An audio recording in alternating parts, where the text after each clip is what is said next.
Hello and welcome to my channel on human design. I'm in a rather whimsical mood tonight. Ra said, human design makes you more intelligent. I followed up by, it just does. He said it restructures the way we think. And I'd like to go into that. I think it's fun to go into it and just look at the nature of intelligence and what he meant. Truth is something that is encrypted and can be decrypted when you go into it. And Ra was a master at that. So let's look at it. When we are born, think about the 13th gate. We hear things from our parents telling us things about the way things are. You know, we get the history brought in. This is this and this is that and this is what we do. You know, you get a square object, you put it in a square hole, it fits. You try putting a round object into a square hole, it ain't going to fit. The conceptual and mechanical realities of living in the world. But more than that, we are also brought a lot of things that we are here, or we are told that we need to believe. I mean, like all the things that come off the media, you know, outrageous things that we're told to believe as being true because they say it is. And there is a lot of that going on today. I'm sure you all know that. So it's really about what is intelligence. Is it intelligent to believe the homogenization of the news that comes through? Is it intelligent to believe everything we're told from the educational establishments? Is that intelligent? I mean, it depends where you're coming from, but basically, there is this movement towards everybody becoming, you know, the same in some way. There's a huge homogenized trend that's been going on for some time. And personally, I don't think that's intelligent. One of the beautiful things about human design that you all know is that it's the science of differentiation. So it actually brings into ourselves a context of who we are as being different from everyone else. And that does a number of things. It gets you to question when you go along the homogenized path of the way you've always done it, the way everyone always does it, and you know it doesn't fit. And then you see that you've got individual chemistry running through you, and you realize it's never going to fit. You get involved with a conversation with someone who is being very precise and asking certain questions. And with human design, you can know that this is a logical person, it's sequential. You answer them in the same precise way without judgment. That is just simply the way that they're taking the information in. It's about understanding how you're different and how other people are different, and within the circuitry, how you can communicate better knowing this. So in that sense, it makes you more intelligent because you actually know who you're bloody talking to, and you know who you are doing the talking. I mean, you know, I'm going to take you down a journey of discovery in this little short piece of video because that's in me. The 2946 is in me. I'm going to do my best to guide you into a more functional and into a better future by what I'm about to say. But I've no idea exactly what I'm going to say because I'm largely individual. I accept that. I accept my whimsical moods, and I accept that in others. So let's come back to it. Let's think about all the beliefs that we may have that we're taking on as being fact. And then let's see what happens when we run the experiment of human design. Because it's not just about the knowing, it is about the experiment. Let me give you a mundane example of something that happened today. I was in the kitchen waiting for my food to cook, and you know I'm a busy creature, so I look around and there's something there that could be done. I've got energy for it, and I start sorting out my CDs. Yes, I'm a dino still dealing with CDs rather than MP3s. Rather like them actually. Nice, colorful, tactile things. And I realize at the end of my sorting in the kitchen that there's 5 things that are left over. 3 CDs without covers, 2 covers without CDs. So I wander through to the next room and I find some of the fits to those open cases and those CDs that need cases. But there's still something left over. I go, okay, well, I'll open the drawer and see what's in there and sort it out and finish it. I have the energy to finish things. And I open the drawer and I look at that and I look at all the CDs and my energy goes,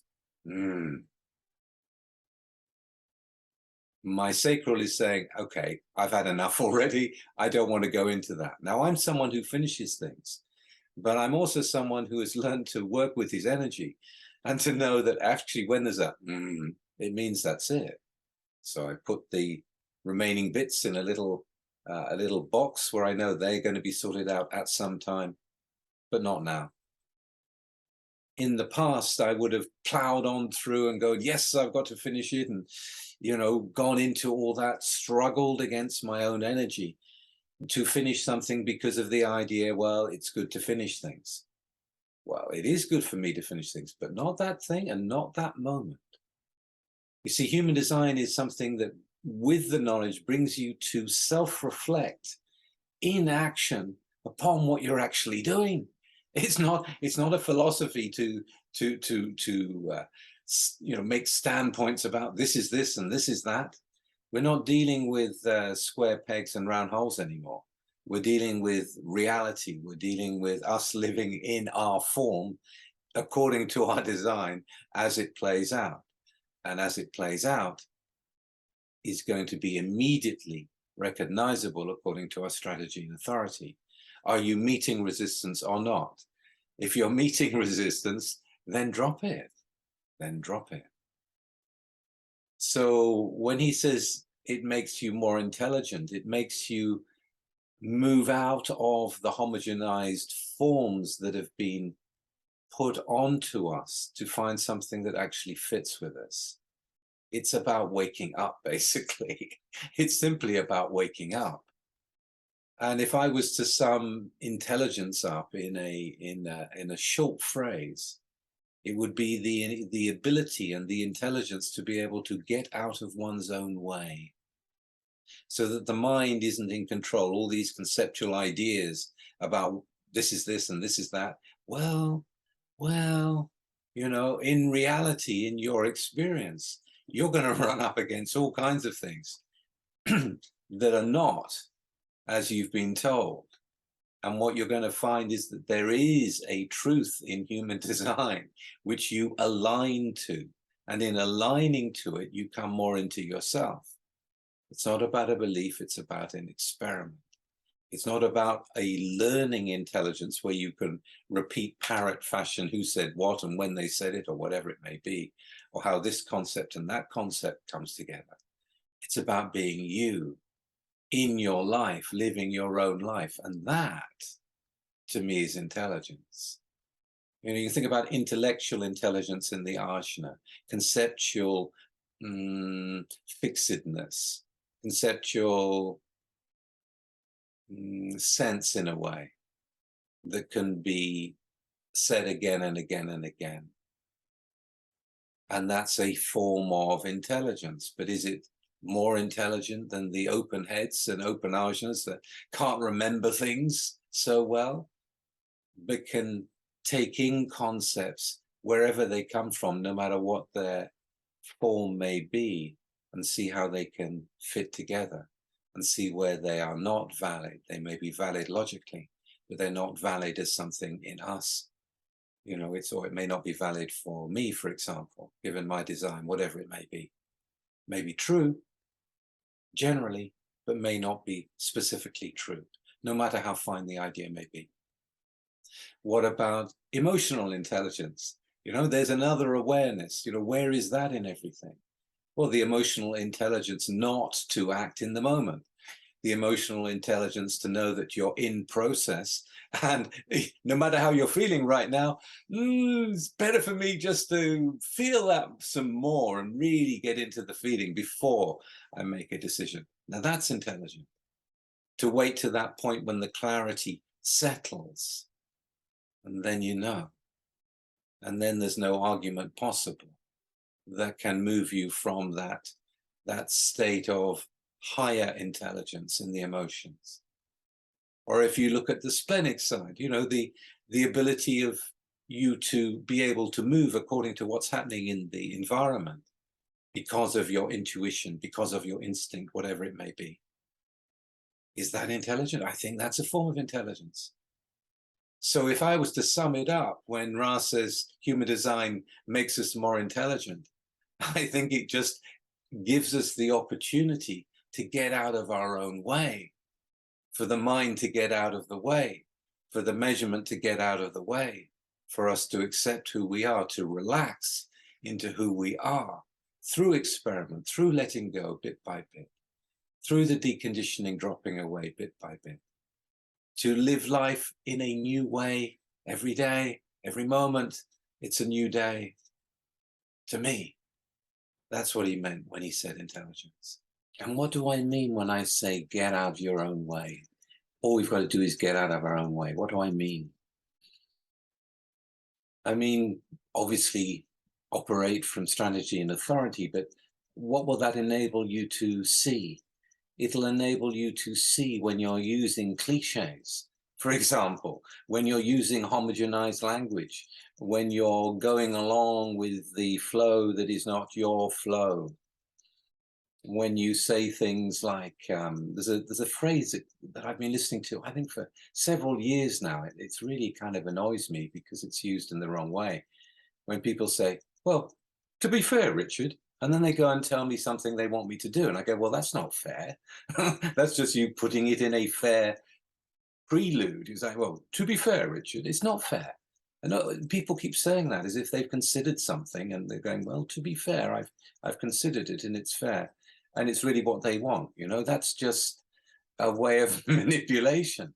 So it's about you catching yourself in the act in that way, for you recognizing it in others, for you to come from your own authority, and then it all opens up.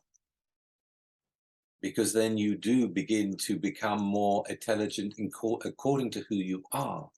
There is a natural movement for each one of us to move through this life in a particular way, in a very particular way. And the more familiar you become with that, and the more you let go and just be the witness that you are, that we all are, then life can come in.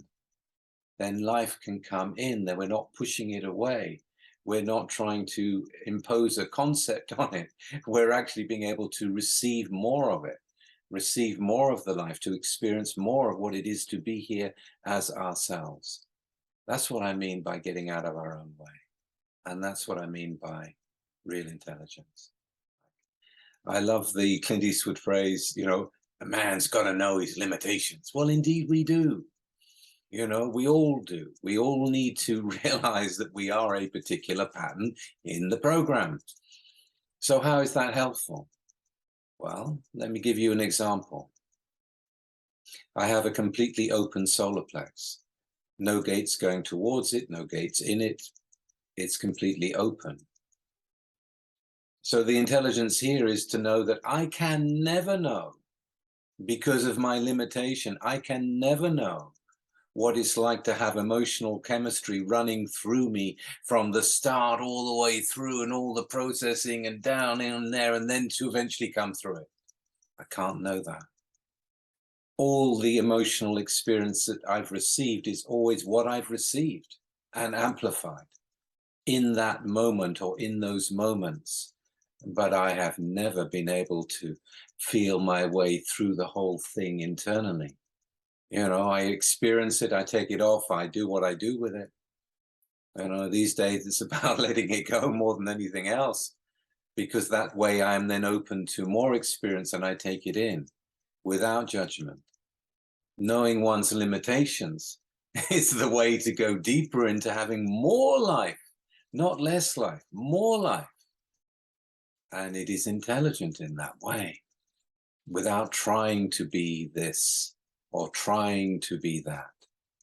Think about the 12th gate, the gate of articulation, the voice that says, I try if I'm in the mood, and if I'm not in the mood, I'm not going to try. Think about that.